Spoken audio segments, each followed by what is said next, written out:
Zimbabwe. Zimbabwe's third largest milling plant commissioned by President. On Wednesday, March 27, 2024, Zimbabwean President Emmerson Mnangagwa inaugurated the Champion Foods milling plant in the Tynwald section of the nation's capital, Harare.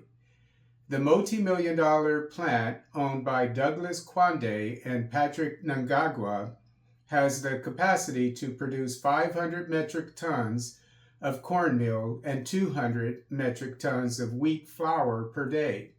It will also process animal feed.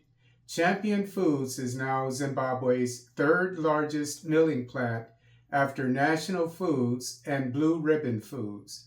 According to the Herald, Mnangagwa believes the new milling plant, quote, will break the monopoly that some foreign firms have been abusing and help curb wanton price increases of milling meal, unquote.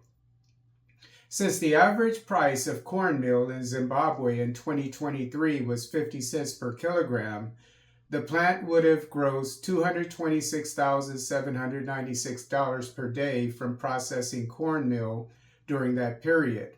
And since the average price of wheat flour in Zimbabwe in 2023 was $1 per kilogram, the plant would have grossed $181,436 per day from processing wheat flour during that period.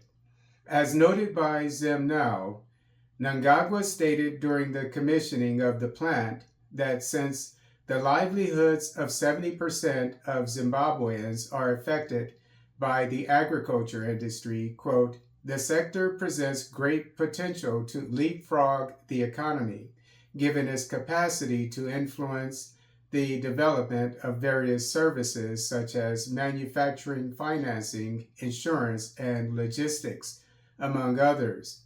I challenge our communities, young people, and entrepreneurs to take advantage of the opportunities that these critical services have to offer, unquote.